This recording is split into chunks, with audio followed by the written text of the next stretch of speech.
November 3rd, 1996. Survivors Esther Clifford Eba. Interviewer Irene Dansky. In Cranberry, New Jersey, the United States. The interview will be in English.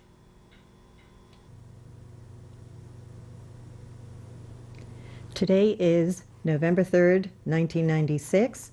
I'm Irene Dansky, and we're going to interview Esther Clifford in Cranberry, New Jersey, in the United States, and this interview is going to be in English.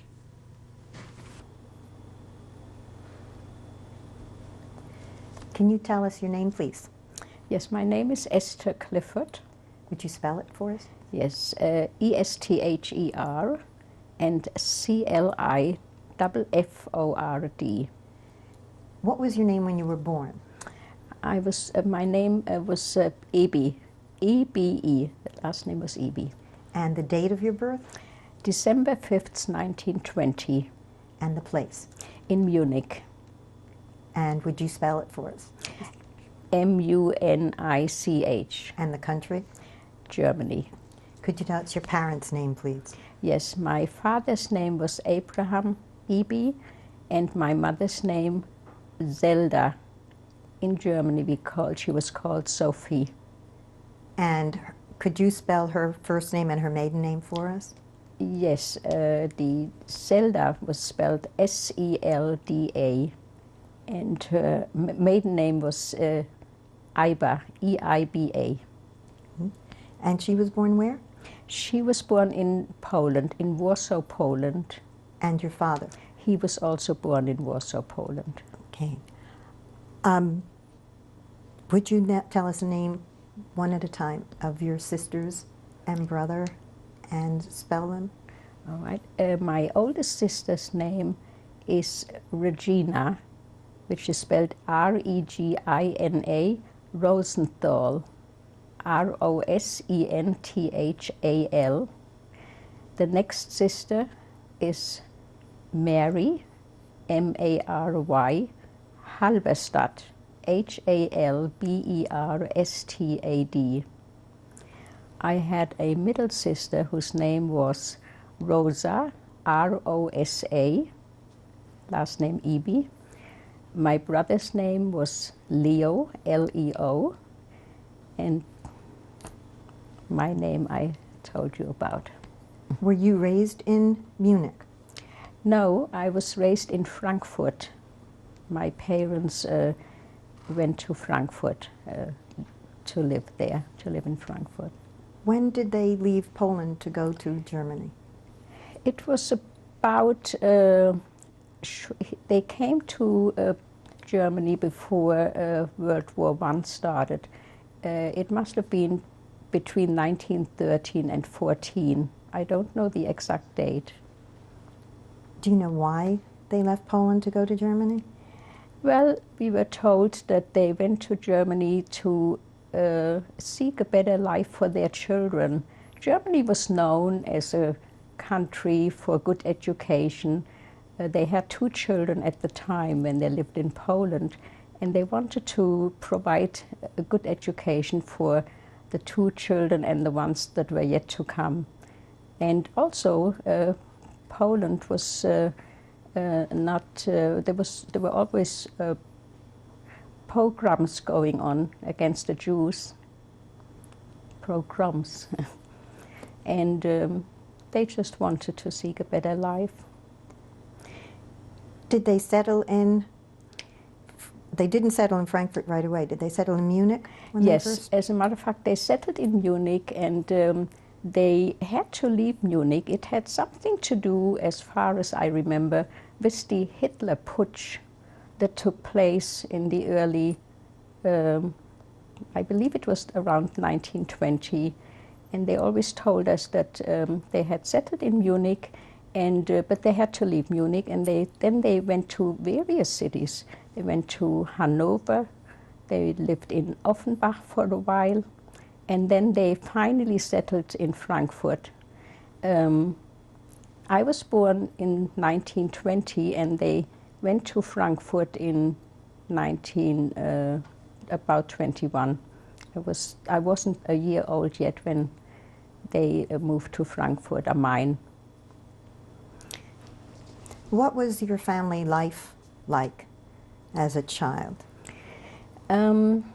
I remember my father owned a small leather goods store, and he made a fair living, not a great living, but a fair living. And I always remember, being the youngest, I remember we were five children, and it was always a little bit of a struggle, but I remember very good times. We were a happy family, always singing and dancing. And I especially remember the holidays.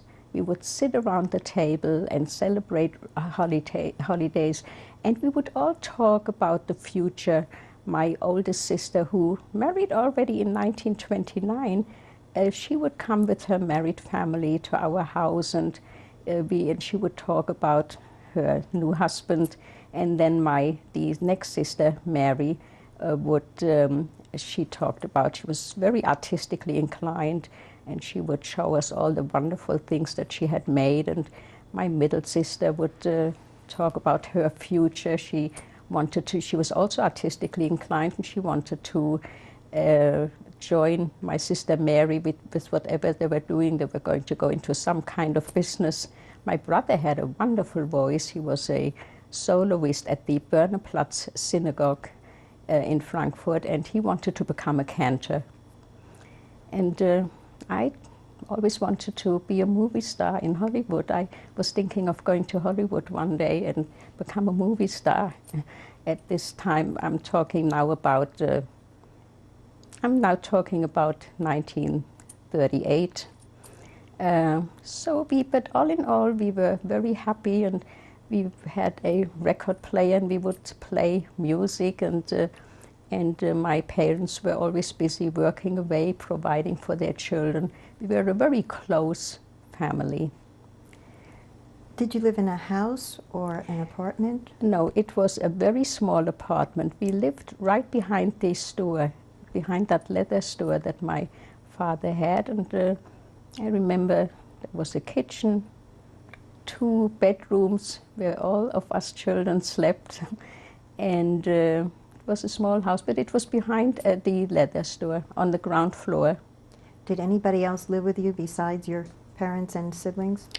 No, but we had a lot of company. Cousins from Munich would come and visit many times. We were always looking forward to that. And otherwise, not in our apartment, nobody else lived but our family. How about Leopold? How about, I'm sorry. Did you have a cousin that stayed with you for a while? Oh, yes, yes. There was a cousin in Munich who came to Frankfurt quite frequently to attend the yeshiva. He wanted to become a cantor. It so happens that we all seem to have good voices in our family, and he wanted to become a cantor, and he came to, he visited the yeshiva, and many times he stayed in our house. He lives now in California and is a cantor, has been a cantor most of his life. His name is? Leopold Snare. We call him Poldi. Snare, right. And Spell that for us. Poldi. No, his last name. His Snare, S-Z-N-E-E-R. He lives now in Beverly Hills and sings in a synagogue. And did you attend synagogue? Yes. In Frankfurt, my parents attended what they used to call a shul. Sometimes it's called Stiebel. It's a small synagogue where mostly people prayed that came from Poland. They spoke amongst themselves, they always spoke Yiddish. We also went along with them to that synagogue, but as we got older, we would go to the more modern synagogues. Frankfurt had many modern synagogues, and there was especially one that was called the Börnerplatz Synagogue that I mentioned before already. So the children, we many times went to, most of the time we went to these modern synagogues, mostly the Spörneplatz synagogue. There was also another synagogue called Breuer, Breuer, and that was a more Orthodox synagogue. We were Orthodox, but not Hasidic Orthodox, what we would call today Hasidic. So we children would kind of went back and forth. We would go to the big synagogue, go back to the Schiel that my parents used to call it Schiel, visited our parents, tell them where we are, and then walk out again and go to the other synagogue. So that was our way of life on Saturdays and holidays, Jewish holidays. Would you spell Bornplatz for us? Yes, it's B-O umlaut R-N-E-P-L-A-T-Z synagogue. Now, what basically was the difference between the two? Well, the Börneplatz synagogue was visited mostly by Germans, not the ones who originated in Poland. They would speak German in that synagogue, while the Schiel people would speak Yiddish. As we grew up in Germany, we children would liked better to be amongst people that were Germans, because that was where we grew up. While my parents enjoyed rather being amongst people that they knew from Poland or that spoke their language. We understood Yiddish when they spoke to us, but we children growing up in Germany spoke German. We would call it Hochdeutsch in German. Hochdeutsch means well-spoken German. What was the name of the synagogue that your parents attended? I know the street, the name of the street was called Schwanestraße. So the synagogue was called Schwanestraße Synagogue. Can you spell that, please? Yes, it's spelled S-C-H-W-A-N-E Straße, S-T-R-A-S-S-E. Okay. How often did your father attend synagogue? Oh, he attended quite often, every Friday night and Saturday, and also many times early in the morning, every day early in the morning. And what were your favorite holidays as a child? Oh, of course, Hanukkah, I guess. But all the holidays actually were favorite. We liked holidays because we were, as I mentioned before, we were a close family. We enjoyed holidays. We were all together. Usually, as I said, my oldest sister was married, and she would be with her married family, and we all went our different ways to all kinds of schools. And but holidays we were all together, and there was much talking going on. Were there any other family members, extended family, grandparents or aunts and uncles? Sometimes we had cousins visiting us, but or yes, I remember. Yes, we had an uncle, my mother's brother, who lived in Hanover. He would come many times over holiday, and he would sing all those Yiddish songs that he knew from Poland. And we were just so fascinated by him singing these songs. We would sing along, and we would laugh. We looked so forward to him coming, because he always came with new songs. And as I mentioned before, we just loved singing and loved hearing him sing. And many times we had various people come to visit, yes, and sometimes we were amongst ourselves. But I always remember a fairly full house. My sisters and brother would bring friends. And so as I mentioned before, there were very happy times. Thinking back, we really lived very happy times. As I said before, we were not well-to-do, but we were very happy. Sometimes there was one bar of chocolate in the middle of the table, and everybody had a piece of chocolate, and that meant an awful lot. We were all happy with a small piece of chocolate. Was there anything special about Passover? Passover was a big holiday, yes. I remember my mother would make a certain wine from raisins, a raisin wine. She would call it Rosinenwein in Germany. And we all drank from that, and we enjoyed Passover just like all the other holidays. But there was something special because even today it's very special because we eat matzah instead of bread. What was it like going to school? Well, now we are talking about Hitler came on power in 1933. I started school in 1926. School was, I used to go to a school called Philantropien, Philantropin.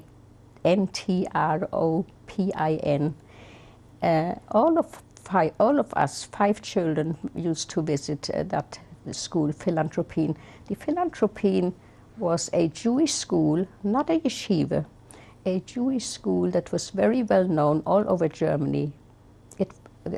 Jewish students came from everywhere, and we visited, all of us visited that school, and actually we all liked going to school. My oldest sister especially, she was kind of a genius. She was very bright, and she jumped classes many times.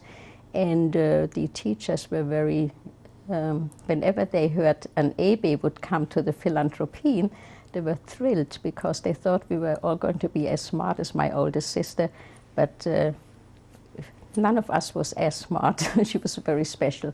I liked going to school until Hitler came on power. Then it was hard. In what way? It was hard in a way that the minute Hitler came on power, it was hard. Everything got much harder.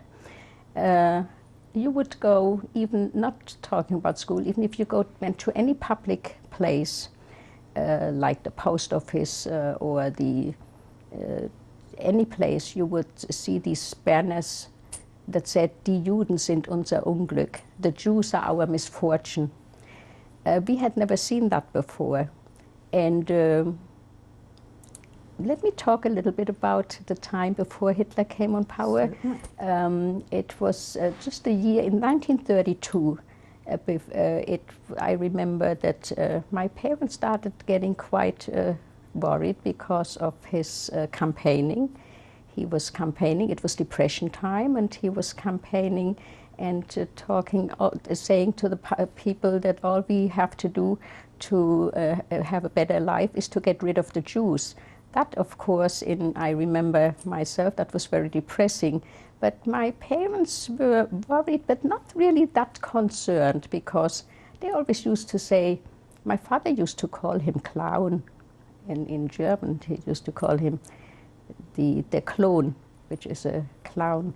And they were concerned, but not terribly worried, because nobody would think with the Germans who had the best scientists, the best doctors, the greatest authors in the world, that they would allow for a Hitler to get on power. However, in 1933, it was like waking up one morning, and he was the leader. He became the leader, like overnight. And from then on, they got a little bit more concerned. Not terribly concerned, but a little bit more concerned. They just thought that somehow he would not last. In some way, he couldn't last. However, he lasted, and so after 1933, as soon as he came on power, things had gotten bad, because I used to have friends, Christian friends. We used to play. We never knew a difference between. We knew a difference insofar that we were Jewish, they were Christians, but I remember very well that came Christmas, they would invite me, my friend would invite me to come to her house, and she would show me the Christmas tree. And came Hanukkah, she would come to our house, and we would show her the Hanukkah lamp, and we would exchange little presents.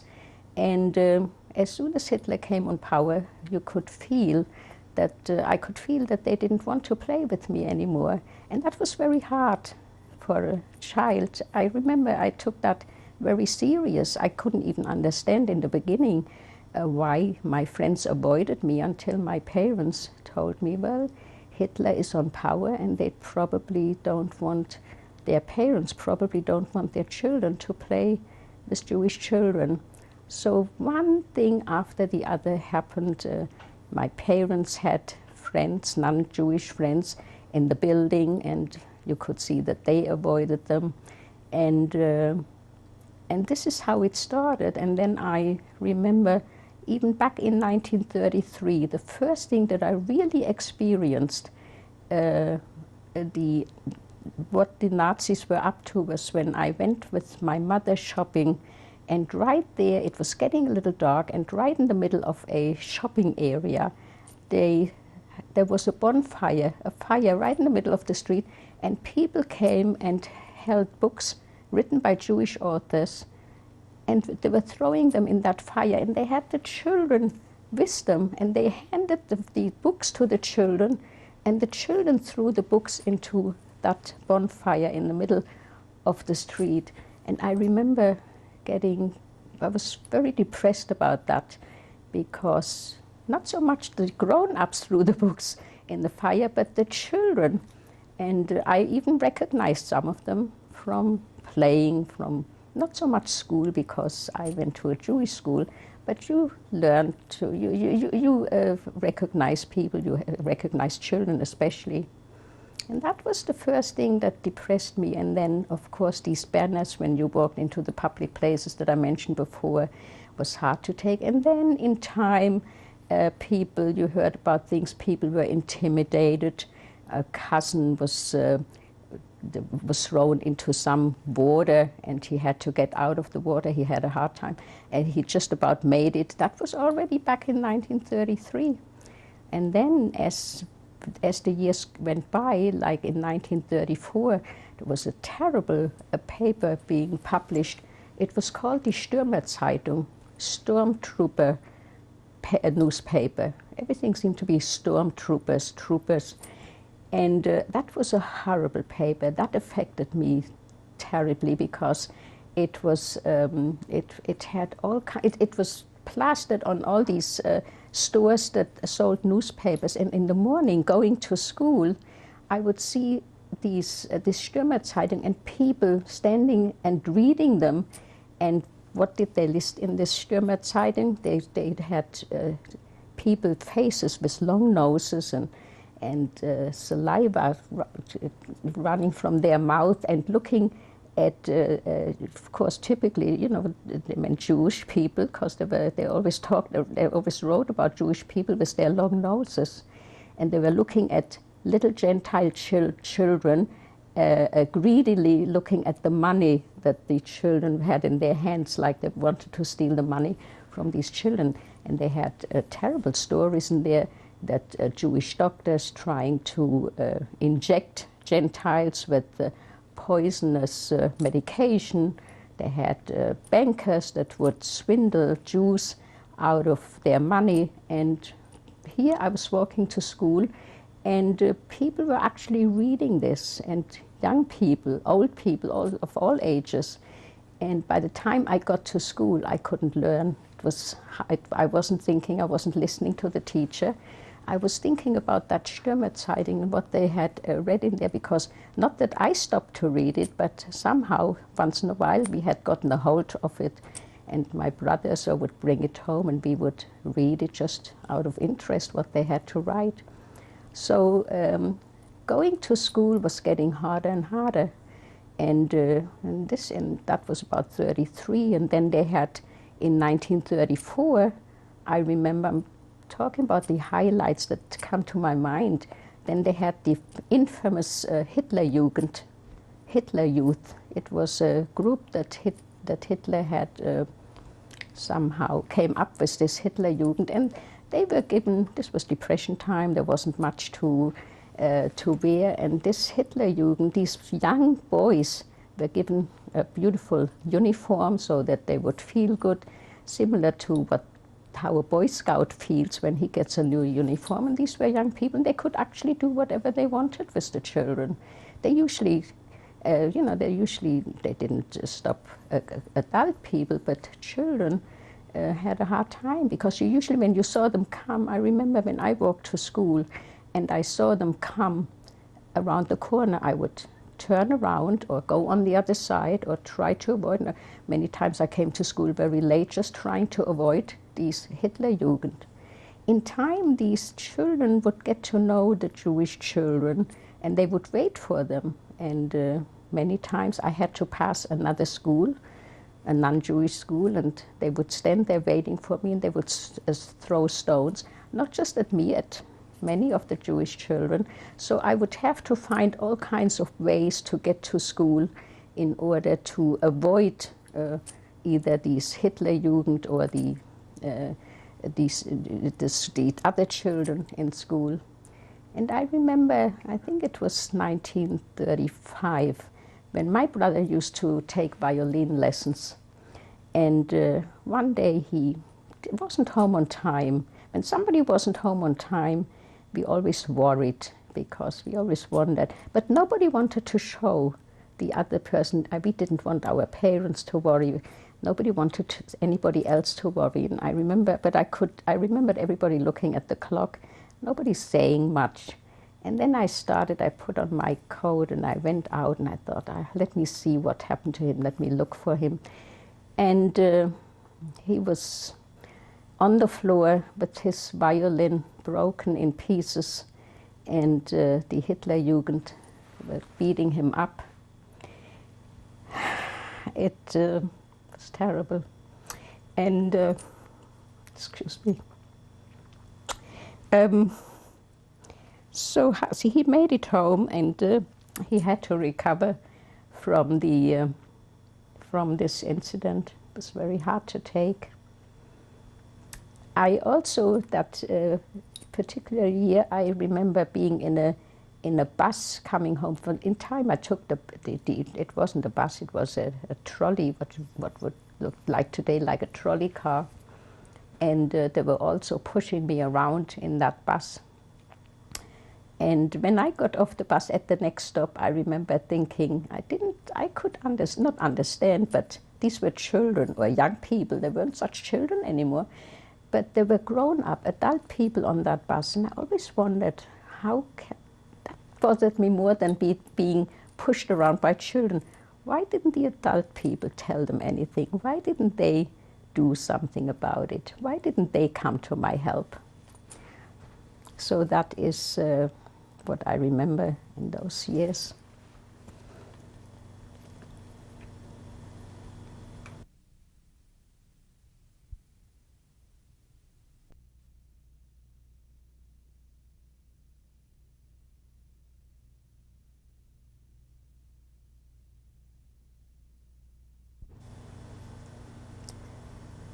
This is tape 2 of the interview with Esther Clifford. We were talking about some of the things that happened to young people as Hitler came into power. I'd like to take you back for a couple of questions to clarify some of that. The incident where there was a bonfire, a book burning, do you remember when that took place? Oh, that took place very early after Hitler came on power.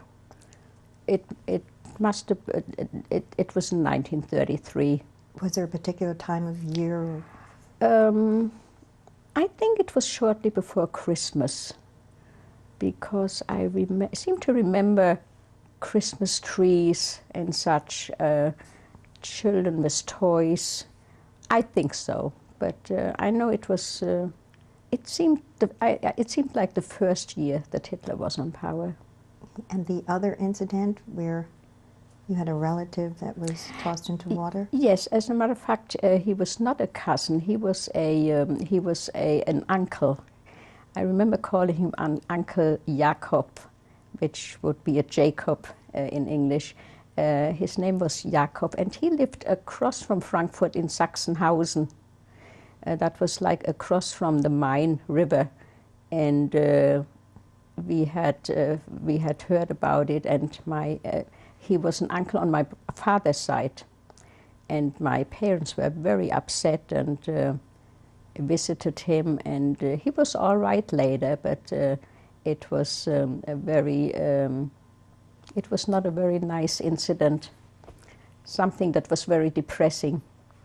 And when did the stormtrooper paper start to come about? I believe, I don't know exactly the year, but it was I don't think it was in 33. I think it may have been 1934. I couldn't say for sure the date, but I seem to remember it must have been about 1934, 26, 36. I must have been about, in 1934, I was 31, about 12, 13 years old. And that's about the time when the newspaper came out. How was it distributed? Oh, I don't remember that. I do remember seeing it, and people bought it in newspaper stores, and it was sometimes it was just lying around in one of these public places, post office. I don't remember exactly how it was distributed, but I remember, you know, whenever I saw it, I was ashamed almost to walk on the street. I was always ashamed. I was ashamed to be Jewish. Had you experienced any acts of anti-Semitism before Hitler came into power? There was anti-Semitism, but not in such a way. I really never experienced it it wasn't really that serious. We kind of took it for granted, but really not much. I don't remember that much anti-Semitism when Hitler came on, before Hitler came on power. Maybe I felt it a little more because my parents spoke Yiddish, and I was always a little bit ashamed of the fact that they spoke Yiddish. They were looked down a little bit because of that, but I don't know whether it was because of they were Jewish or because of their Yiddish language. I have to say that they also learned to speak German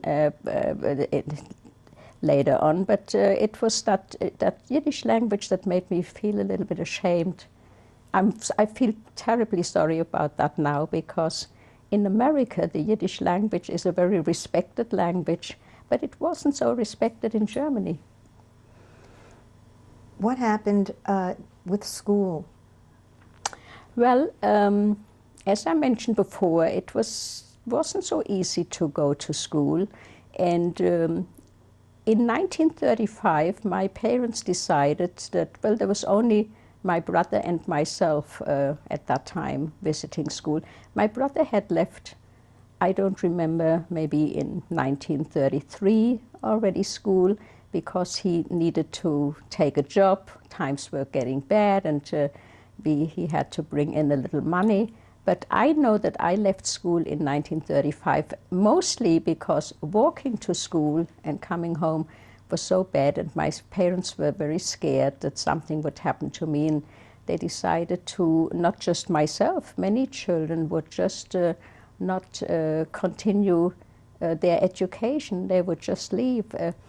We attended, as I mentioned before, this philanthropine, and many times as coming out of the philanthropine, you would have children waiting there for you just to bother you or hit you or throw stones. And that's when my parents decided that I would discontinue my education, which was a very hard thing, and not only for educational purposes, but I had my friends in school, and but at that time quite a few students would leave school already.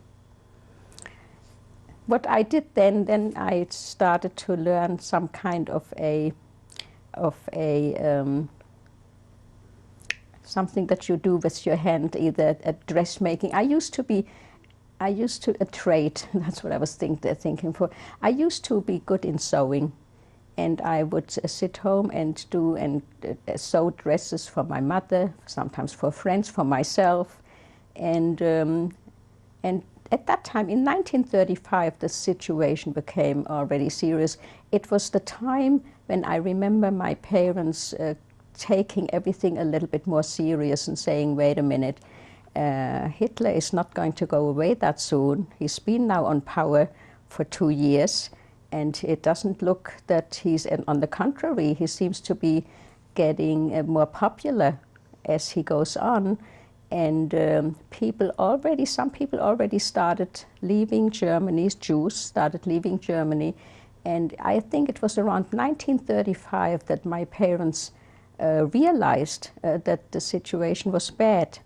I would also like to mention that in 1933, when Hitler came on power, my oldest sister, who was married, her father-in-law had decided before Hitler came on power that he will not stay in Germany if he becomes the leader, the Führer, as they said in Germany. And he took his family, including my sister, of course, to France. They went to France on a visit. He thought that at that time, again in 1933, many people thought he wouldn't last very long. But so he said he left everything. He went to France with his wife. He had another son, the son that my sister was married to, and supposedly for 6 months. But he stayed longer. My sister still lives in France. I just want to mention, and in 1935, my other sister, the second one, got married to someone in Munich, to a man in Munich, and she moved to Munich in 1935. So that left my middle sister, my brother, and myself in the house. To get back now onto the schooling, I left school in 1935. Many other Jewish children did too, but some others stayed. The school, the Philanthropien, did not close yet at that time, but many Jewish children did not visit school anymore. Just to clarify, your older sister, Regina, and the second sister, who Mary, lived in Munich. Okay. Right, went to Munich. Now, you were home from, about what grade were you at that time? I don't remember that because the grades seemed so different that what is in America. I seem to remember, I don't think we started with first grade. I would have to think about that. Mm-hmm. I don't know what grade that was, but I could probably figure out it would be similar to in 1935. I was about 14 years old. And when you stayed at home, you were sewing and doing things of that nature. Was anything happening with your father's business? Was the business? Yes, that was I think it was in 1936. My father, as far as I remember, I learned it that very day, came home one day and said that he had been going for a new permit. Somehow they needed, each year he needed some kind of a permit to continue his business. I don't know if this was just for Jews or if everybody had to do that, but he needed some kind of a permit. And he came home, I'll never forget that day, and he was very pale. And he locked the door of the business. You know, I told you that we had, our apartment was right behind the business. And we saw him come and he locked the door and he said he can't continue working anymore. And my mother said, why? He said he did not get his permission. He was told that they are not going to continue any more permits for Polish Jews. In other words, he was not allowed to work anymore. So what he did was he had a little closet in that store. It was like you couldn't really walk in, but you could. He kept his tools in there, and he hid the closet by wallpapering the store. I remember it was very full of flowery wallpaper, and he wallpapered the closet door so that it wouldn't be noticeable. And what he did was then he locked the door, he would draw the blinds or whatever that they had at that time, and he would work, and we children would sit by the window in the next room and to watch. And when we saw the Nazis come, they were easy to hear because they wore these high boots. When we heard the sound of those boots, we would warn him, and he would take his tools, he was working, he would take his tools and everything and throw it into that little closet. And we would sit and sew or do anything, and he would have a newspaper on his lap, so that when they did come in, which happened every once in a while, he would, he didn't work. They checked up on him. And we were always afraid that they would check, because if they would have seen him working, they would take him away right away. And what he did was, in order to make a living, he still had to make a living, he would, in the evening when it got dark, he would put on a big overcoat and hide the bags, the leather bags, under his overcoat, and visit his customers and sell some of these bags, what we call under the table, so to say. So this is how he made his living. And meanwhile, my sister brought in some money, because she was repairing rugs. This sister, my middle sister, and I was sewing. I made alterations for people. And my brother also had a job in Frankfurt in an office. Were the Polish Jews treated any differently from the German Jews? By the Nazis? Yes. I really have to think about that. I think so. Yes, I think so, because they were not just Jews. They were Jews that came to Germany, and yes, I would say that they were treated worse than the German Jews. Around that time, later on, everybody was treated the same as a Jew, but I'm talking now about starting with 1933 and all the way up to maybe 1937. And then everybody was treated alike. When your parents started taking the situation more seriously, what did they do about it? How did they deal with it? Well, I remember that they started taking the situation seriously when my father couldn't continue working, because then times got very bad. They had a very hard time. They just didn't have enough money to pay their rent, to pay for food. We all pitched in, but it wasn't enough. And that's when they said that we have to go someplace. And they were always wondering, where can we go? They started going to the American consulate to take out a quota number. That was the first thing, because they did want to go to America. That was their country. They were thinking of going to Palestine. I don't know why they didn't in those times. It seemed very hard, but they were hoping to go to the United States. As a matter of fact, there's a little something happy that I just remember. As I said before, our maiden name was Ibi, and my brother was always kind of, trying to change the situation, to make us laugh. So he always used to say to my mother, Ma, when we go to America, you'll be Mississippi, Mrs. Ibi. And he used to say Mississippi. I remember this right now. That's when and she laughed when he said that. But yes, at the time it was getting serious. They were seriously thinking of emigrating, and then they tried. And as a matter of fact, what we did then, my brother once brought home a telephone book from New York. I don't remember, he found it someplace. He came home with this heavy book. We have never seen a telephone book like that in our life. And what we did, we were all sitting around that book and looking for Jewish names. Levi, Horowitz, all the Jewish names, Israel. And we spent most of the little money that we had writing letters to Americans, begging them to give us an affidavit. You needed an affidavit in order to immigrate to America.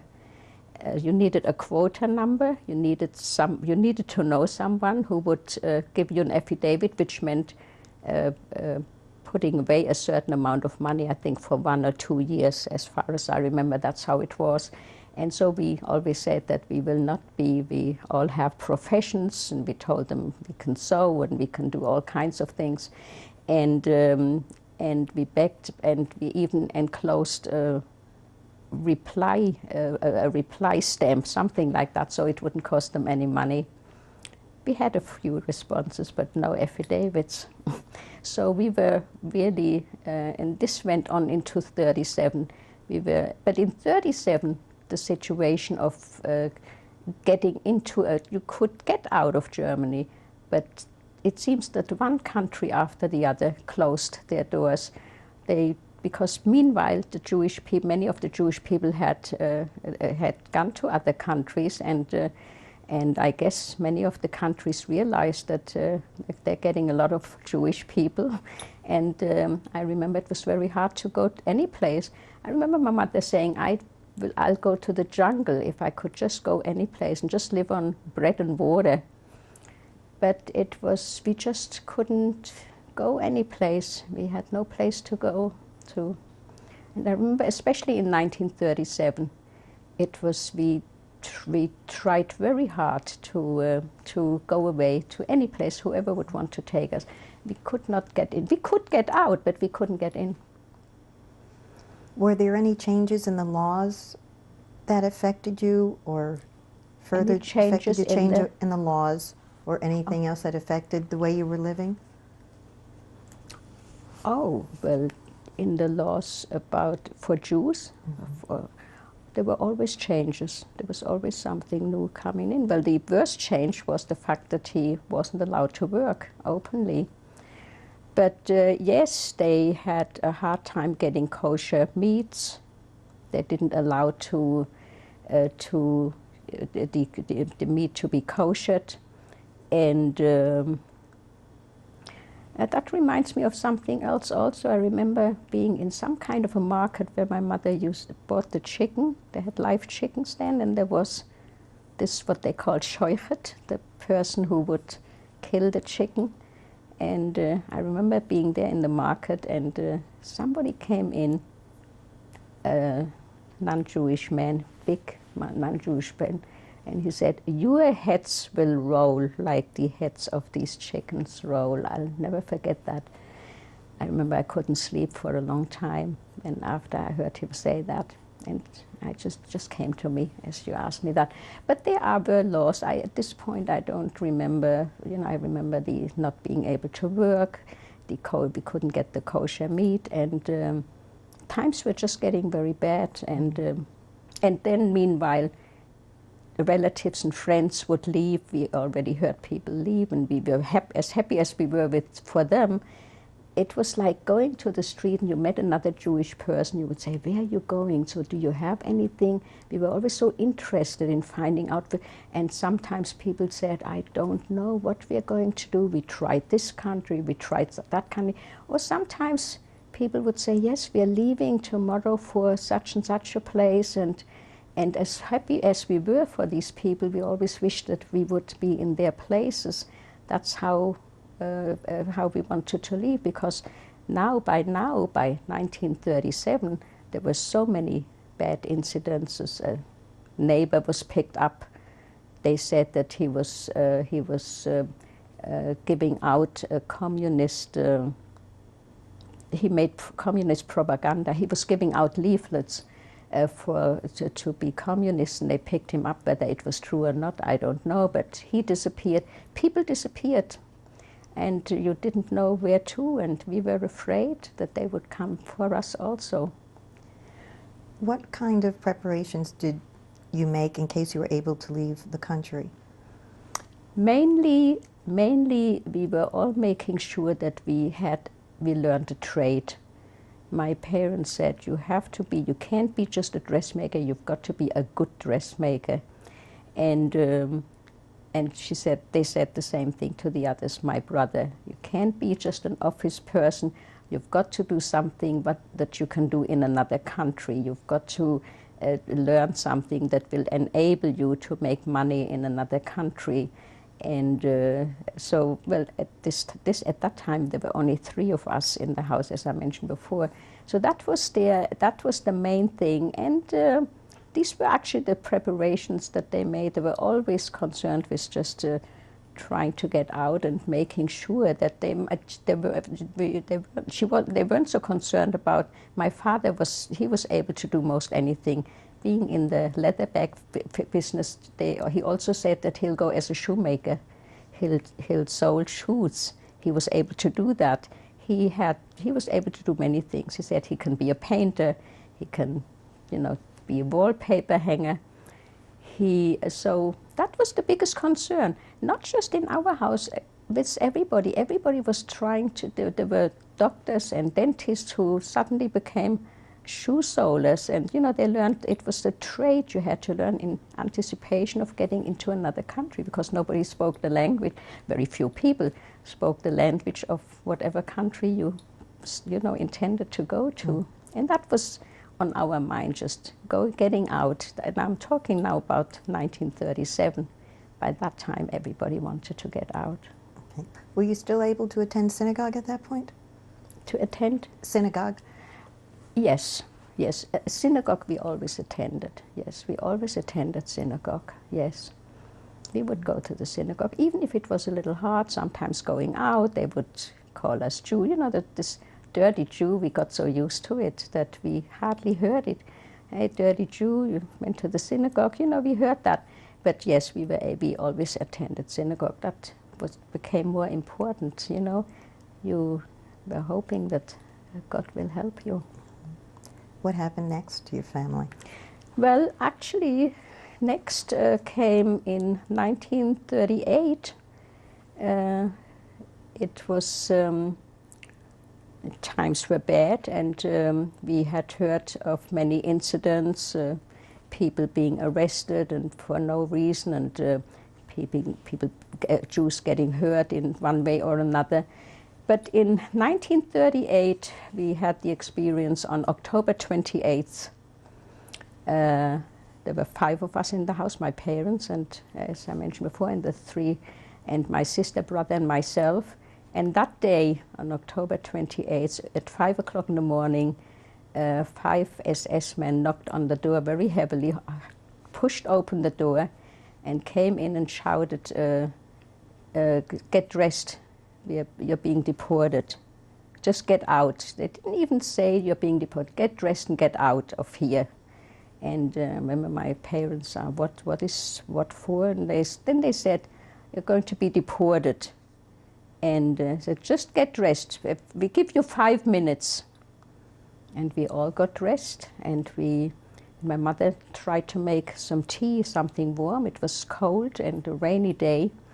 And we were ready in a few minutes, and they said, my mother, "Can we take something with us?" No, not a thing.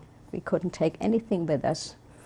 And we walked out. It was a rainy day, and there was a big truck outside with men, women, and children. And we got into that truck, and they took us. They picked up more people, more Jewish people. I remember my mother couldn't get the steps up quick enough, and he pushed her up, and she hurt her leg. And they took us to a prison, and they pushed us into a prison cell. And we stayed there all day. They kept on pushing more and more and more people into that cell until we hardly could breathe anymore. And that was early in the morning. And then in the evening, they let us get out, and we had to get into a truck, that infamous truck. I remember, high truck. You had to climb up these high steps to the truck, and they took us to the railway station, the Frankfurter Bahnhof. And there were many other people there, and we had to get in, and there was a train. We had to get into the train, and only then did we find out. I don't remember. I seem to remember that only then did we find out that we are going to be deported to Poland. That's what I remember. I don't know, maybe the rest of my family knew. But I remember it was at that railway station that I learned we're going to be deported to Poland. How did you find out? Oh, maybe from other Jews. I don't remember. I know that I thought, where are they deporting us? Where are we going? all these people, were these all Jews, all Polish These Jews? were only Polish Jews. This was a Polish Jewish deportation. It was I believe it was one of the first deportations that took place. I don't remember that Jews were deported in such masses until that time. Maybe they were, but not that I know of. And this was the first deportation was only Jews. And we had to get into the train, and then there was a train ride that seemed like forever, and we had nothing to eat or drink. We had eaten the last time on Thursday evening, the night before we were picked up, and then we had been all day long in that prison, in that cell, and then we were in that train. There was no food and no water, and we all took turns.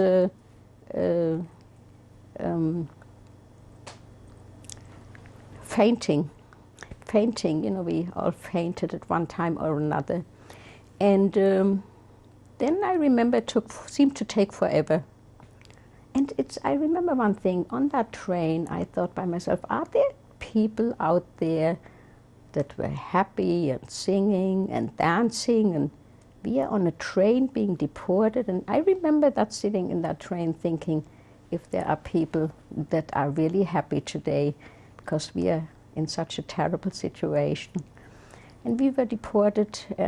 It took quite a while, and then the train stopped many times, but at one stop they said they ordered out, everybody out. And and then there came all kinds of orders. The SS men with the rifle, they and then they said in one row, they put like 6 or 7 people, 5 to 7 people in one row, one behind the other. I would think there were about 1,500 people. I seem to remember about 1,500, not remember, but it seems to me now looking back that there were about 1,500 people, so we were all like 6 abreast, one behind the other, holding hands very tightly. No one wanted to get lost from the family. And then they ordered march, and we marched, and the SS men were walking next to us with their goose steps and with the rifles pointing at us at all times.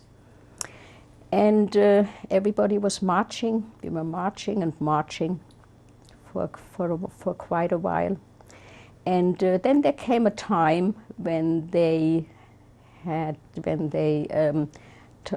ordered us to do what?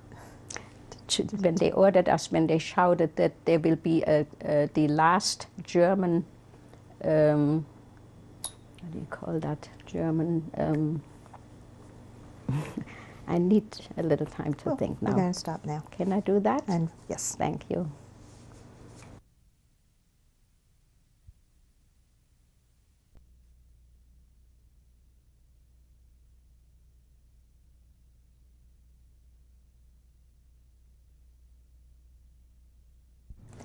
This is tape 3 of our interview with Esther Clifford. Ms. Clifford, you were telling us about the train ride that seemed to go on forever, and you finally got off the train, and how did you find out where you were?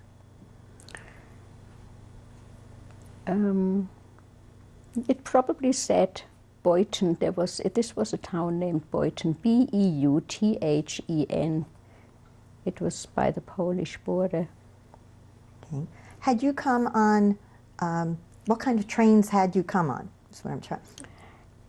It was not the type of train that later people were deported later on. It was a regular train, yes. Okay. And you were saying that they had you marching when you got to Beuthen and Yes. began to give orders. What kind of orders were they giving? Oh, they were ordering turn left, turn right, march slow, quick, stop.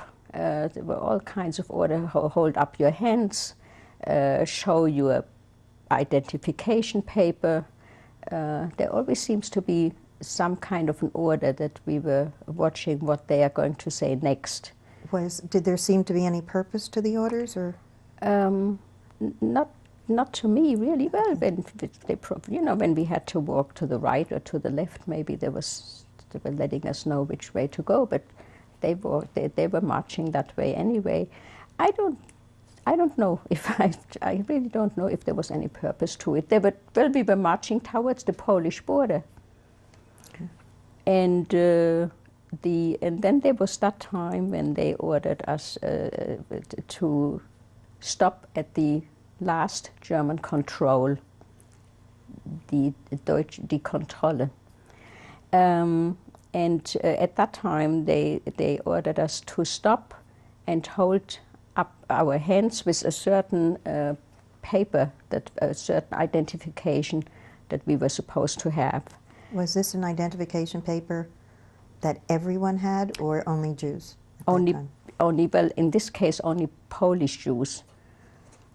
Every Jew had to have some kind of an identification paper, not just one, many. But the Polish Jews had, some of them had passports, some of them just had papers, no passport, just identification papers. These identification papers, by the way, listed not only the first name and the last name, but the men had to use the name Israel and the women had to use Sarah. That was the middle name given by the Nazis for every Jewish person by that time. So I remember my mother had, on my mother's paper, she had Zelda, Sarah, Ebe, and my father had Abraham, Israel, Ebe. That was his name, and every Jew had to have that middle name. We were now stopping, and I was on my father's identification paper because I was not yet 18 or a certain age that you had to be. And I was tired, I was hungry, I was thirsty, and I think because I'm trying to remember why I did not hold up my hands when I was ordered to do so, either because I did not have the paper or because for some reason I did not. And the next thing I remember is that there was a stormtrooper. These stormtroopers were helping the SS with certain things, and he pointed the rifle at us and said, "Get out." And my parents said, "Why?" And just to me, I have to get out of line. And my parents said, "Why?" And he said, "Because you didn't hold up your hands, you didn't hold up your arms." And they tried to explain that I was on my father's identification paper, but he just wouldn't listen. And then he lifted his rifle again, and it looked like he was going to hit us all. And because my family was holding onto my hand, being the youngest especially, holding my hands very tightly. And as he lifted his rifle, I didn't want to get anybody hurt, so I pulled myself loose with all my might. And I remember my mother crying, said, "No, stay here." And she begged with this, was a very young stormtrooper, to let me stay with them. And here, I'll show you. I remember my mother said, "I'll show you the paper. I'll show you." She's my husband's identification paper. And she was tired. She was trying to, and nothing. And then he ordered me to run to the wall, to go to the wall, face the wall. There was a wall about a few feet away from that line of the deported Jews. And I was not the only one. There were many others who were pulled out of line for some reason or another at that wall, facing the wall. As I looked further, I saw young mothers with tiny newborn babies. They probably couldn't raise their hands. They had maybe, on one hand they had a baby, on the other hand they had diapers and bottles or whatever. And so there were about maybe 50 other people pulled out of that line, facing the wall. And I do remember thinking, oh my goodness, if they do anything to me, if they shoot me or anything, that was what on my mind. My family was going to have to watch them shoot me. And I was almost relieved when I heard them order, march on. And I heard the footsteps. I couldn't look back. I had to face the wall. And then I heard them march on. They were marching on. And Just for a moment, just to clarify, which members of your family now were marched all toward right, Poland? that was my mother, my father, my brother, and my brother Leo, and my sister Rosa. They were, the four of them were ordered to continue marching. Okay, and you were still facing And I was the wall. still facing the wall, right? And that took quite a while. And now I heard the steps behind me getting, further away and further away. After a while, I could hear them, march, and you could hear that they were getting not so noisy anymore. And then they ordered us to turn around, and they put us on one of these infamous trucks again. Those, when I say us, those about 50 people that had to face the wall, and we had to get up on the truck. And as I was standing high up on the truck, I could see from very far the last people of these deported people marching away. And I was looking to see if I recognize my family. And of course, I couldn't. And the trucks brought us to a place, to a synagogue that was converted into a prison in anticipation of all the deportations that were yet to come. This was only 1938, and this was just a deportation of Polish Jews. And we were in that synagogue, and we were let out onto this yard outside the synagogue, and the Jewish people from Beuthen came over and gave us food. These were German Jewish people who were not deported, only Polish people were deported. And we were young, and young people would bring us food and so on. And it was, I don't know when, whether it was how many days, or was it one day, was it 4 days? I don't remember that. But I do remember when some of the young people, and meanwhile you make friends with other girls your age. I made some friends, and then they said, why don't the gate is open, just get out, and we have 2 cars waiting, we'll take you to the train. And we did, he was right, the gate was open, and the 5 of us raced out. They pushed us into the car. They took us to the railway station. But I learned later that the other people that were in that synagogue were also released only a few hours later.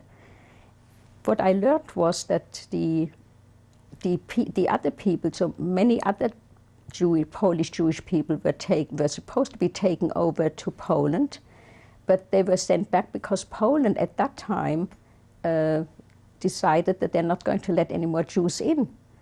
They only let in the first group of Jews, and my parents, we were amongst the very first.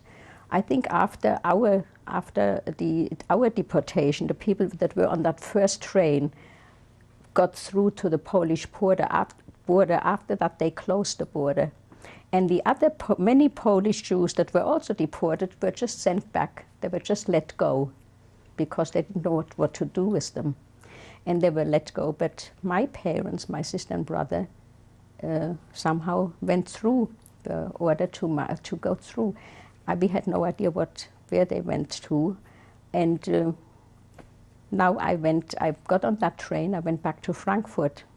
Were these young men the young Jewish men from Beuthen that helped you to escape? Did you ever know who they were, really? No, I never really, I kind of, in my heart, I blessed them. But as I said, if I had waited a little bit longer, I would have gotten out anyway, because all the others were sent home. As they sent back the other Polish Jews that they deported, they opened up the synagogue and let everybody else also. They just let them go, and they could do whatever they want. Of course, most of them went back where they were deported from. And what did you do when you got back to Frankfurt? When I got back to Frankfurt, the first thing I did is, I had forgotten to mention that I had, before I was deported, I worked in a store I learned to make hats, to become a milliner, to make hats. And I was there about a year, or maybe not quite a year, and I liked it very much. I figured this way I will be able to do dressmaking, and I'll be able to make hats when I emigrate. That was the only thing we had on our mind. There was nothing else on our mind, you know, to get out of Germany and then make a life for yourself and to work. And when I returned, the boss that I worked for, and her name was Mrs. Friedman, I remember that. She had a millinery store, a head store in the main street of Frankfurt called Die Zeil, Z-E-I-L. I went to the store, and she embraced me. She didn't know what to do with me because she couldn't understand why I didn't come to work until she learned that the Polish Jews were deported. And then she figured out that I must have been there also. So she was the first person I went to see. And how did she help you? She gave me shelter. She let me stay in her house for a few days. And I didn't go to work because at that time, I was too exhausted and also I was afraid because I was supposed to be over in Poland or someplace. I wasn't supposed to be home. I didn't know whether, I didn't know at the time that other Polish Jews were coming back, were sent back. You see, you didn't know what was going on. It wasn't that there was television or anything like that. So I was very much afraid, and I was hiding first in her house, and then the next thing I went back to where we lived. I think it was right. I think it was before I even went to see her. I have to concentrate now. Who did I see first? I don't really quite. I think first I went to the house before I went to this Mrs. Friedman. And when I went to the house, the apartment was sealed. And as I waited and thinking what I should do next, a neighbor came down the stairs, and I was just standing at the door, hiding, you know, trying to turn my head the other way so that he would recognize me. But he came over and he said in a very nice way, "Can I be of help to you?" He was a non-Jewish neighbor, Christian neighbor, that had known us, and before Hitler we were friendly with him. And I said to him, "I just came back and I would like to get into this apartment, but it is sealed." And he said he'll help me. He has the key. And he must have heard me come or something and tried the door. He broke the seal and he gave me a key, and he said I should go in but be very quiet, and so that the other neighbors wouldn't hear me in there, and try not to turn on any lights. And I said I had no money. I had nothing on me, not even 1 penny. I had no bag, nothing. And he said that if I wanted to sell him something, he'll give me some money. And I sold him some items that I saw stand. I let him look around and asked him what he wanted. And he saw a few things, a couple of silver things, and he gave me some money, and he left. And then I remember looking around, and I saw these. My mother was trying, before we were deported, to make some hot tea for us, and there the cups were standing on the table, and of course they didn't let her. So I remember seeing these cups, and I did nothing but cry. And so from then on, and then I visited Mrs. Friedman, and then I went to her, and after that I stayed with some other people because I was very very afraid to be in the house. But I went back. I did sleep. I did stay in the house in the evenings. I would go back to the house because everybody was involved with their own, especially after this Polish deportation. The other Jews became very much concerned that this will happen to them, and they were also afraid to take somebody in who was already deported. And I kind of fell asleep, like in a coma, in the house. And after that, I remember I woke up one night and there was a lot of noise, like the breaking of glass. And I looked out, I looked through the blinds, and I saw that there were people throwing stones through the windows that I knew that the Jewish people lived there. And they were throwing stones through all the windows, bricks and all kinds of things through those windows. And I realized that they're breaking all the windows of the Jews, and that is what became the infamous Kristallnacht, Crystal Night. The first thing, I was hiding under the bed. And I realized I have to make my own decisions now. I have nobody anymore to tell me what to do next.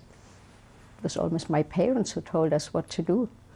And I decided, I looked again through the window, and I decided that they're going to come, and through this window also.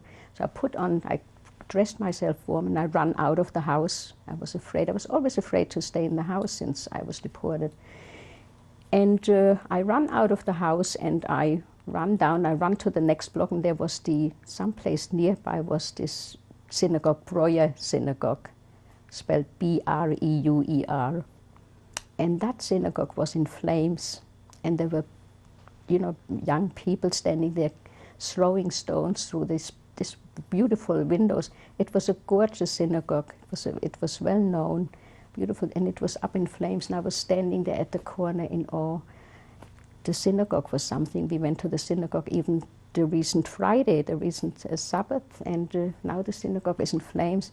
I couldn't get over that, but I realized very quickly that I can't push my luck, and I kept on running. I thought this was just taking place in our street, and I just kept on running and running at any place just to get away from this chaos. And then I realized that they were still throwing bricks in many other windows.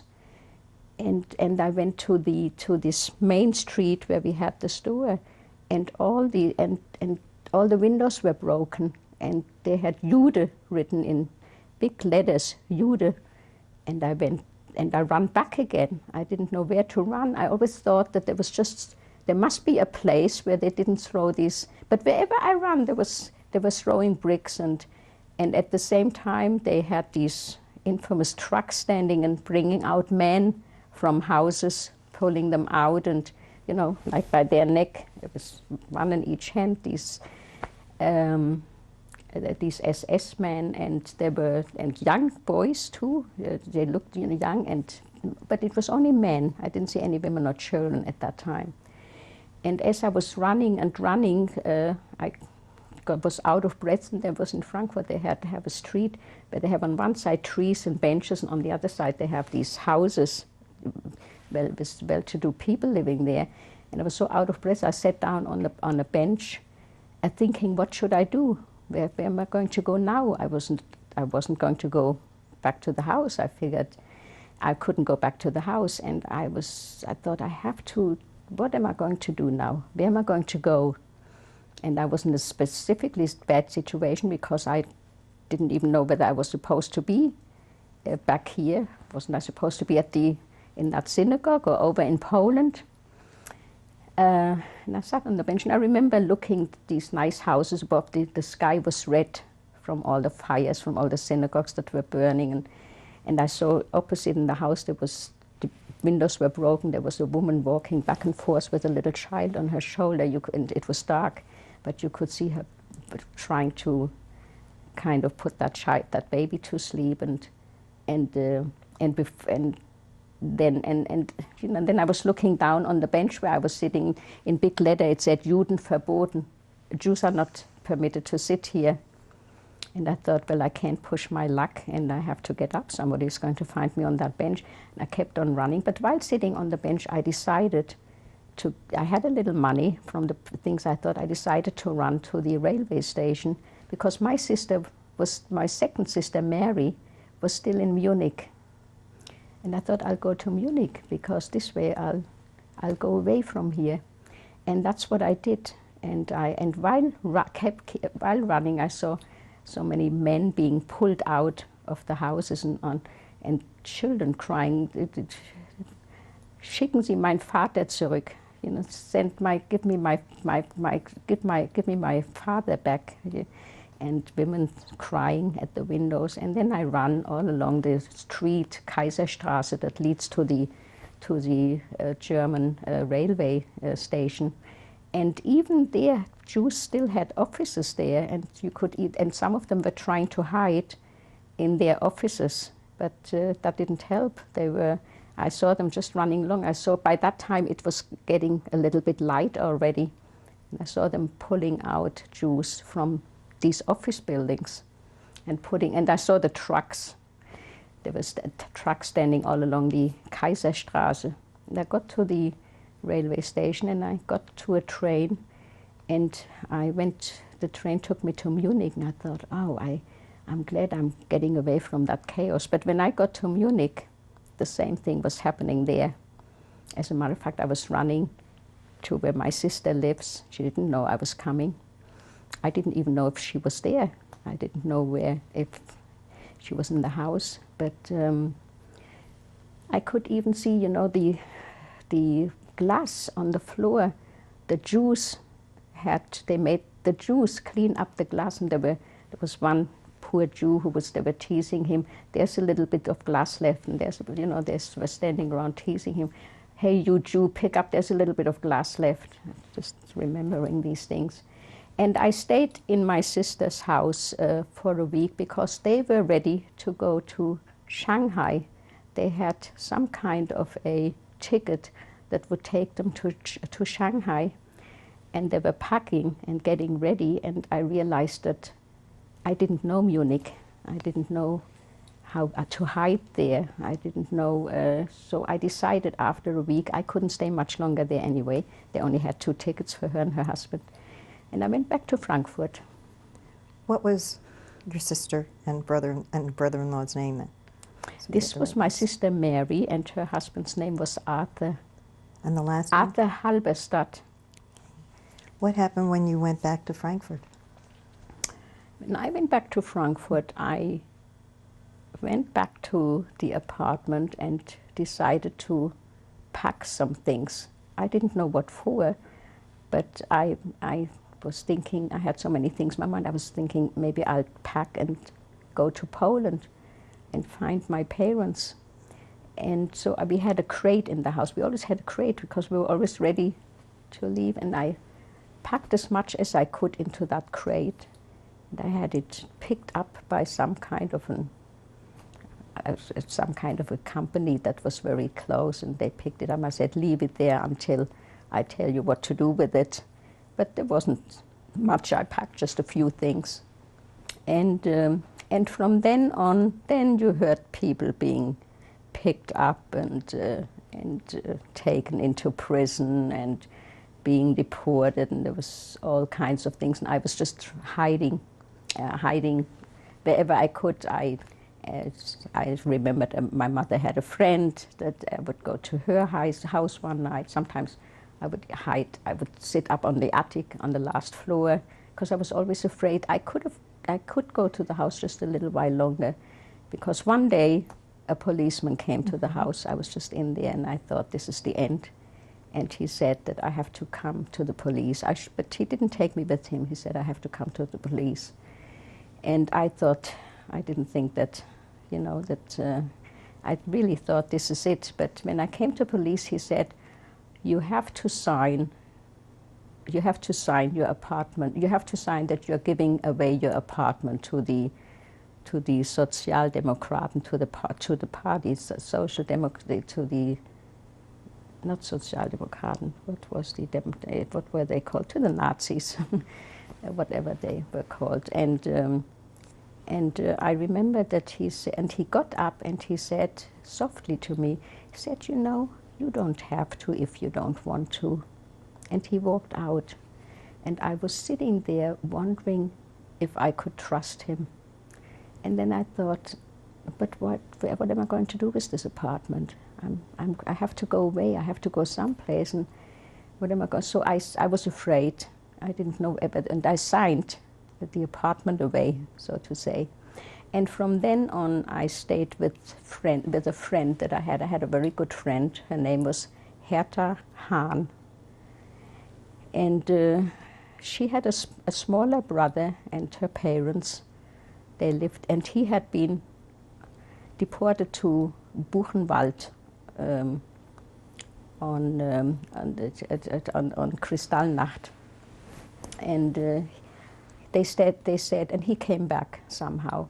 He came back because he was anticipating a visa to go to England. And he said I could stay with them, and I stayed with them. Now, about when is this? About what month was this? This was now, I would say, January of 39. Okay. This was the beginning of 1939. And would you spell the family's name for us? Yes, the last name was Hahn, H-A-H-N, and my friend's name was Hertha, H-E-R-T-H-A. And they were still in Frankfurt? They were still in Frankfurt, right, and they had their apartment, which was also, they also broke the glass on Kristallnacht, but he was able to, he put wood shutters there or something, and they were in that apartment. And waiting for the exit visa to England? Exactly, they were waiting for some kind of a family visa that was promised to them by some relatives that they had in London. And meanwhile, I tried to get out, and Were there any agencies or anybody that could help you at that point? Yeah, there was a Jewish agency called Kultusgemeinde. And many of the people in the Gemeinde, the Jewish people, had left already, and there were few people left who would help others if they needed help. What did Kultusgemeinde mean? A cultural organization.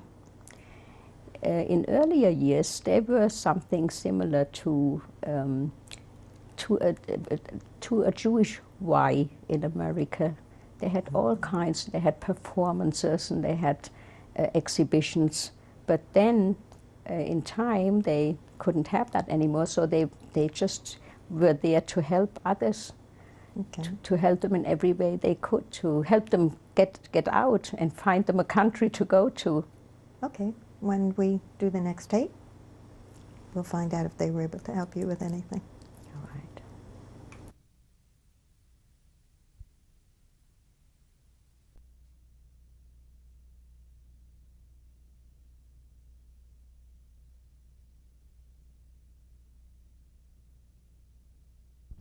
This is tape 4 of our interview with Esther Clifford. We were talking about your trying to get help to get out of Germany and the agency you went to. Yes. Yes, I went to the agency in this Kultusgemeinde in Frankfurt, and they were able to get me a visa that would allow me to get into England. It was a domestic visa. England needed a lot of domestic helpers at the time, and that was the only way to get to England. I was too old for the children's group. There were children being sent to England, but I was not young enough anymore.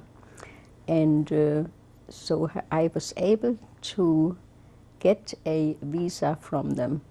I had lived now with this Hahn family that I had talked about earlier, and the daughter, my friend, had a visa, also a domestic visa, to go to England. And the parents were very reluctant to send their daughter to England on their own because they were awaiting that family visa and they wanted to go together. Also, this family thought that the visa I had, I would never get into England. I don't remember now what it was, but there was something missing. And they claimed that this visa would not bring me to England, and it was also dangerous to go to England with this visa because my name was on it and I was supposed to be deported to Poland. In order for her daughter not to go, the daughter wanted very much to go to England, but as I mentioned before, the parents didn't want to, and I believe it was in order for her to hold her back. What the mother did, she changed the name of that visa to my name, and some kind of other dates that she changed it, because she said that I would never make it with my visa, and she was afraid that they're going to keep me on the border and send me someplace. So she said I should take her daughter's visa, and then if that doesn't help, I can always go and show them my visa that was given to me. But she said it was a more proper visa to go to England. And and they wanted me to promise that I would, once I get there, I would go to their relatives and urge them and tell them what was going on in Germany, and to hurry up with the family visa that they were waiting for. I took this visa and I made it to England. In England, I was waiting for someone to pick me up. I had no one, but I was told that in England there are people that it's called Woburn House, W-O-B-U-R-N. They were waiting for refugees to come over, and they were waiting there at the railway station. But I waited a day and the night in the railway station, and I couldn't see anyone. I really had no one. But then the next day, somebody did pick me up, and she took me to a shelter. It was a shelter that had about 50 to 100 cots in there. And in this shelter, people came to look over the young girls that had come over to do domestic help. Because I was always thin and small, nobody really wanted me as a domestic help, so I was the only one left. But then an English lady came, and she took anyone who she could get a hold of. But it was not London, it was Brighton. It was, at the time I didn't know where that was about an hour away, and I worked for these people. I was waiting about 9 months before I was able to get to the people, to these relatives of my friend Herder Hahn, and in order to talk to them about the situation in Germany. And I urged them to do whatever they can to get them out, and they said they would. But meanwhile, war had broken out, and that place where I worked in Brighton did not allow any foreigners to be there, because it was by the ocean. And the German bombs, the German aeroplanes started coming over, bombing, and the people didn't want to have a German in their house. So so that was my experience in England. I worked as a domestic. And what happened to the Hahn family? The Hahn family perished. None of them have ever gotten out. That was very hard for me to take. But after the war, I found out that they had been taken. They were deported. Were you in contact with anybody in your family during this time? I was in contact with mostly my sister in France. Before France was overrun by Hitler, we were able to correspond. But once it was overrun, they fled from one place to another, and they ended up near the Vichy government. And then they went, and until then, I was able to. We were in touch, not often, but a few times. And it was my sister in France who had received a couple of cards from Warsaw, from my parents, and she sent me those cards, where they said that they're starving, they have nothing to eat, and that we have to help them. My sister said that she sent them a couple of packages. She doesn't know whether they ever received them. By that time, they were in a ghetto, in the Warsaw ghetto, and from then on, I was always very concerned, but I worried myself sick. I was always thinking about them. And while in England, we heard so many things that people had been deported, and we heard about concentration camps, and that people were starving. And I was always very, very concerned, so concerned that I was ill many times, just because of my concern for my parents. What was the date of the cards that you got from Warsaw? There was one card sent, I remember, there were only 2 cards, and one was sent in the end of 1940, and another card I received in 1941. And after that, we didn't hear anything more from them. Mm-hmm. But they did say that they were in the ghetto and they were starving, they had nothing to eat. They mentioned at one time that my brother lived with a family, and they gave an address from, not one time, the second card said that if you want to write to Leo, his address is such and such. I don't know what that meant. We did write, but we never heard anything from him. When you were in England, after you left Brighton, where did you go?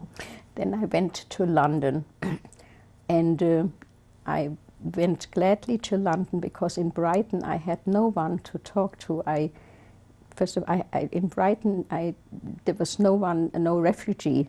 We were considered refugees at the time, and what I did in Brighton is learn my English. As a matter of fact, I worked very hard.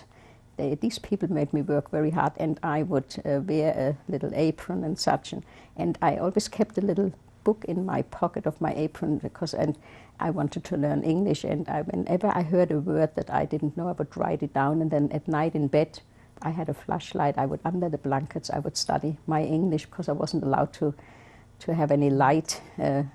These people were not the very nicest people, but so that's how I learned my English. Then I went to London, and in London I was able to meet other people in the same situation, all worried about their loved ones, and they didn't know whether they were deported or what happened to them. Many just said they didn't get any mail from them, from Germany, and we heard in England, we heard many times that people were deported, and we always heard that they're letting them starve, they're starving.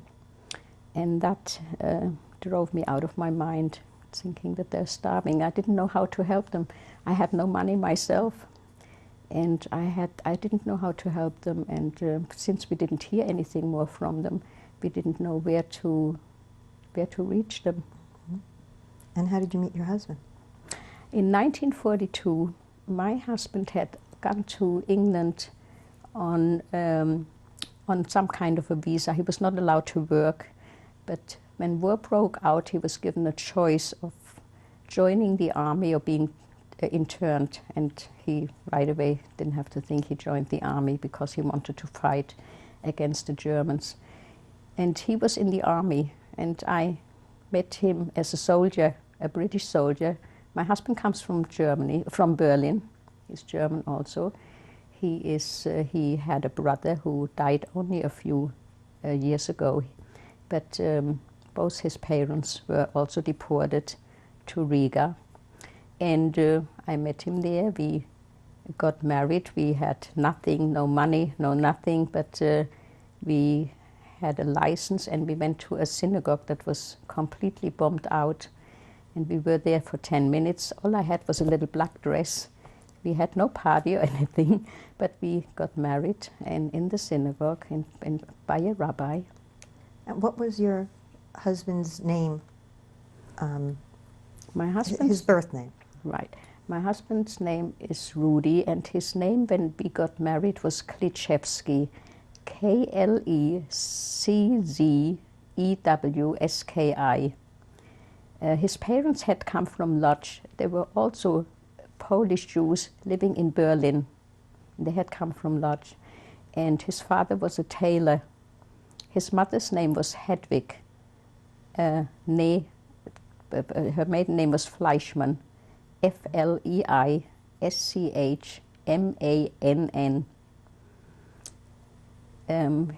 He was a tailor. He had a tailor place in Berlin. And my husband came to London in 1939. His brother had emigrated to Montevideo in 1938. He had only about 10 years ago or so, he came to Israel. and he died just about 4 years ago in Israel. Did your husband have a trade when he came to England?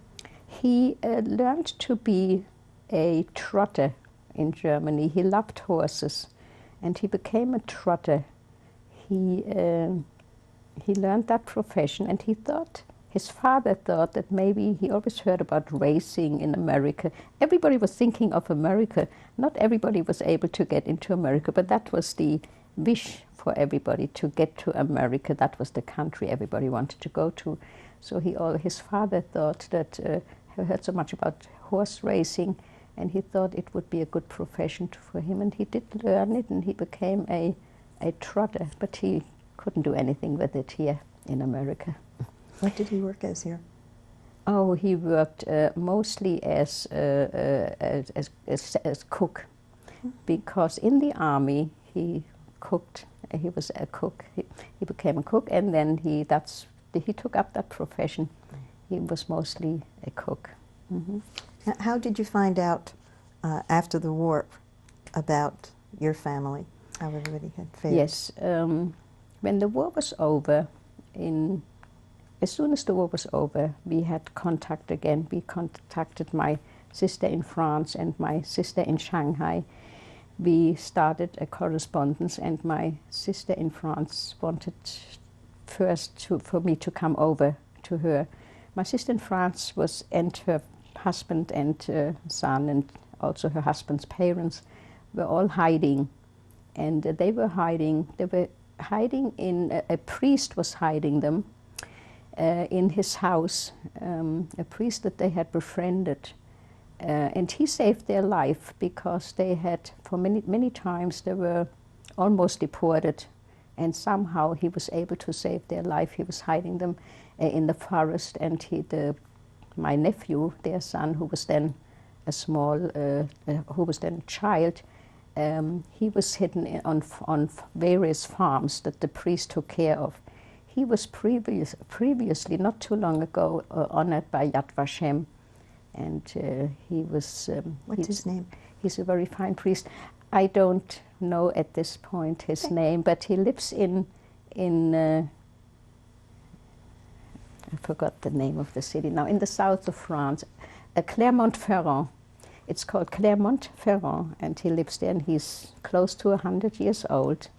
And he and his parents, who of course have died a long time ago, were all given some kind of a medal for saving various families. So this is why my sister in France is alive. My sister in Shanghai also went through a lot, because Shanghai had a terrible climate, and both she and her husband became quite ill. They came to the United States in 1947. I now visited my sister in France. She wanted very much to get together. And while I was in there, I was always terribly worried about my family. But I never thought for one moment that they would not be here anymore. For some reason, I did not believe that is possible. I was always so concerned about their suffering, that they didn't have enough food, that they weren't warm enough. But it never came to my mind that they wouldn't be around, that anything really serious could happen. But when I came to my sister in France, and she had her family, her parents-in-law, I realized by the way they talked that they have perished. And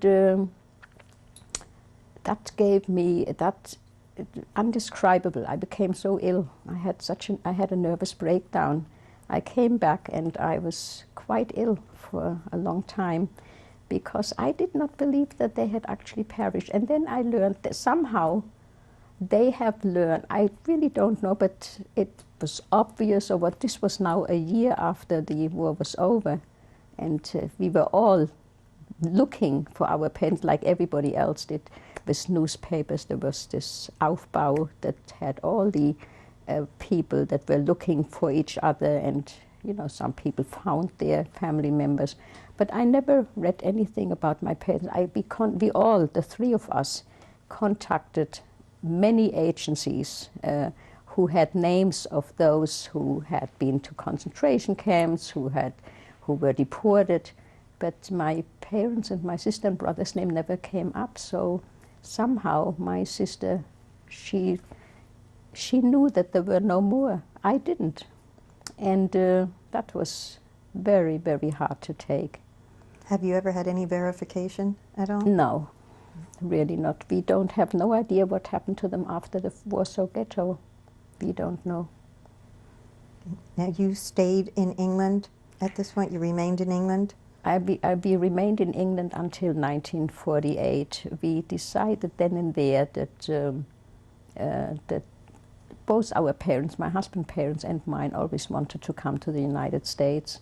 And my husband was released from the army, and there was really not that much future in England. At the times was very hard. There was very little food in England, very hard to find jobs, and we decided to go to America, and we came to America in 1948. And my sister, as I mentioned before, came from Shanghai to America in 1947. And my sister in France is still in France, still lives in France. And where did you settle in America? Oh, when we came here, the first thing we went to, my sister landed in San Francisco from China. She landed in San Francisco, and we couldn't wait to get together. So the very first thing, 3 weeks after we came to New York, we went to San Francisco. By train 3 nights and 3 days, and we stayed in San Francisco for a year, but we couldn't make a living. The next thing when we came to America was we must make a living. We have to make a decent living so that we can get some kind of a place to stay. So after a year we came back to New York, because we realized in the first 3 weeks that we were here that New York is the place where you can make a living, and we came back to New York, and my husband and I went to a hotel in the Catskills. I cleaned 26 rooms every day in 6 bathrooms, and we got a little money together, and then we were able to get an apartment, and all 5 of us, my sister meanwhile had a little baby, and all 5 of us moved into this apartment. And how did you make a living after going through the domestic end of it? How did you make a living for most of your life? After that, yes, after the domestics in time, then I didn't go to college, but I attended many seminars, and I decided that I always loved to read, and I decided that what I would like to be is a librarian, and I attended many seminars. I read a lot of books, and I was able to land a job. First, I worked in a library not in New York, but meanwhile we moved to Rockland County, to Spring Valley. In New York, yes, I'm sorry, in New York, my son went to school. We have a son. His name is Allen Clifford, A-L-L-E-N, Clifford, and when he started school, I worked as a volunteer in that library, school library. This is what made me become that interest to become a librarian. And I took a lot of seminars, and then we moved to Rockland County. And in Rockland County, I became a librarian in a large company for which I worked 21 years. I created a library at that company. When was Alan born? Alan was born in 1957, and he is now married. His wife's name is Ellen, and her maiden name is Menachem. And they have 2 children, of course, darling children. My granddaughter, her name is Lauren, L-A-U-R-E-N, and she's now 9 years old. And my grandson is Justin, and he's 7. What are the things that you have done that you are most proud of? Oh, besides Alan and the grandchildren? Well, I am proud of the fact that we were able to that I was able to pull out of the tragic situation of losing a family. It was, I'm not going to say that I pulled out completely, no way that I pulled out completely. There is no way that I can ever forget anything like that. It's very hard when holidays come, when Passover comes and the high holidays. There isn't a holiday that I don't miss my family. My father used to give such a wonderful Seder. My brother helped him, and they would sing, and there is just no holiday that there isn't a day that I don't think of them. But I am proud of the fact that I was able to pull through. I have helped a lot of people along the way. I've helped my sister who lives here, this Sister Mary, who used to live in Shanghai. I have my sister who is in France, is now quite elderly, and we have helped her come over here many times. And I've helped a lot of people along the way, and I think I'm proud of that. I belong to organizations such as other Holocaust centers, and I helped other survivors survive like I did. And we do a lot for other people. We belong to the Meals on Wheels. We belong to various organizations. We go every once in a while. We bring the meals to people who can't get out. And I am very active with other Holocaust centers. Is there some message or some closing statement you would like to make for people to remember? Well, I think the closing statement that I would like to make is that I learned in life that there is nothing more important. No money, nothing will replace a family. A family member is everything, is the happiest thing that you can have.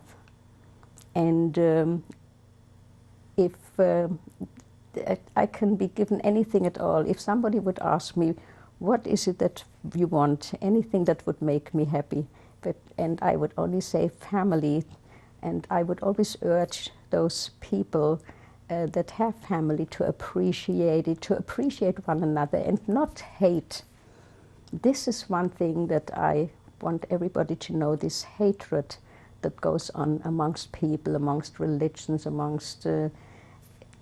I don't understand why people hate. If you have family, you have children, you have parents, you have grandparents, it's such a wonderful thing to have family. It is, nothing can replace a family.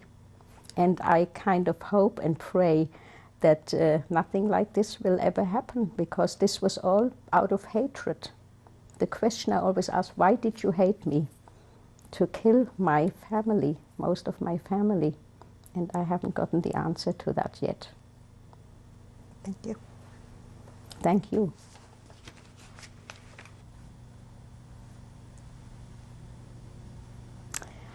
This is my grandmother, my mother's mother, whom I'm named after. Her name was Esther Perel, and her maiden name was Iba. And this picture was taken in Poland in the late 1800s.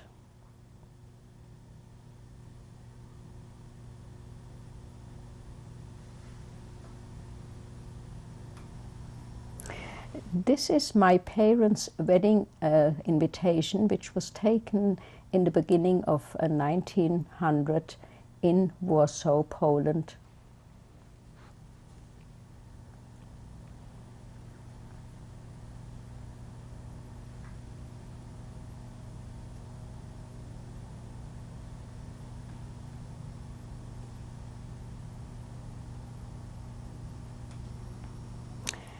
This is a picture of my parents, the store that my father owned. It was taken in Frankfurt around 1923 or 24.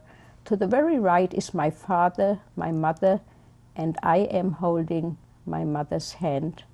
To the left is, in front, is my sister Mary. Behind her, my sister Regina. Next to Regina is a cousin. Her name was Rosa, who had visited us at that time. In front of her is my brother Leo and my sister Rosie. This is the bar mitzvah invitation for my brother Leo. It was taken, his bar mitzvah was on Saturday, March the 14th, 1931 in Frankfurt.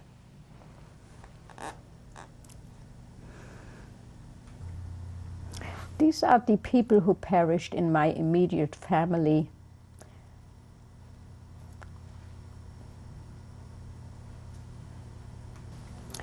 These are my husband's parents, Max and Hedwig Klitschewski, and the picture was taken in Berlin about 1939.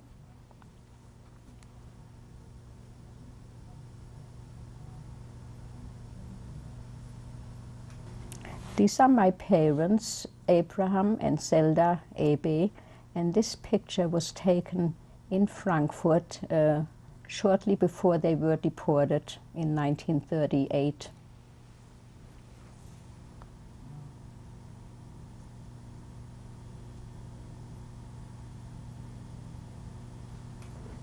This is my brother Leo and my sister Rosa, and the picture was taken about 1935 on an outing. Where was it taken? I think, should I put it in? I think that they went to the town. This was taken in Frankfurt, near Frankfurt. This is my husband Rudy. The picture was taken in about 1944 while he was in the British Army.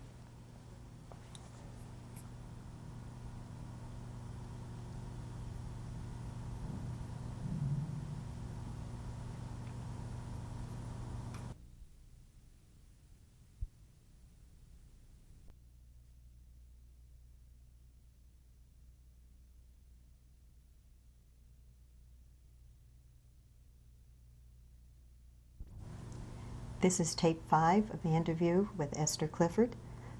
Who is in this picture, Esther? Yes, this picture was taken in 1960 in Paris at my nephew's wedding. And in the front row to the very right, the person in the black dress is my sister Mary Halberstadt. And in the middle is her daughter Rosie. To the left is myself. Second row to the very right is my cousin Leni Gidal, who lives now in Israel. The next to her is my sister Regina, whose son was married at that time. Next to her is Sophie Seidelbach, who at the time lived in Strasbourg. Next to her is her sister Regina Beri, who lives in Strasbourg now, and the person to the very left her first name is Nisha, and she's the daughter of my mother's brother. The other people are all daughters of my mother's sisters. This is my son Alan at his marriage to Ellen Menachem in 1981 in New York. Since Alan and his family couldn't be with us today, he called, and I'm going to read some of what he had to say. It was difficult growing up as the child of survivors because all the other children had grandparents to visit and share holidays with. I hadn't known my grandparents, and I missed having a great deal of family.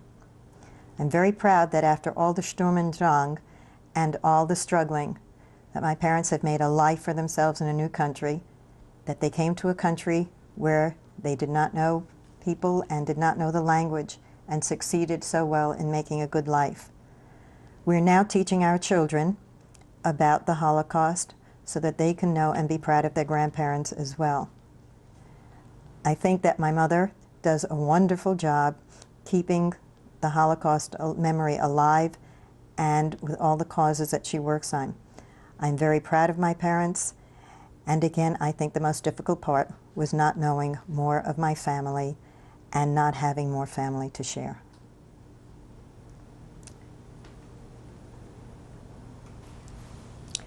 This is my granddaughter Lauren, who was born in February of 1987 in New Jersey. When was this picture taken? The picture was taken in 1993.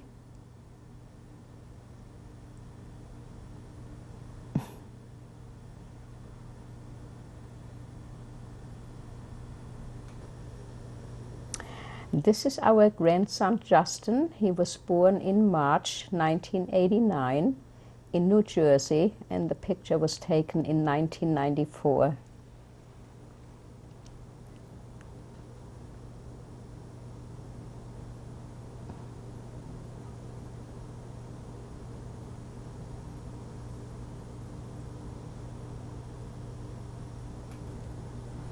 This is my husband Rudy and myself, and the picture was taken in 1993.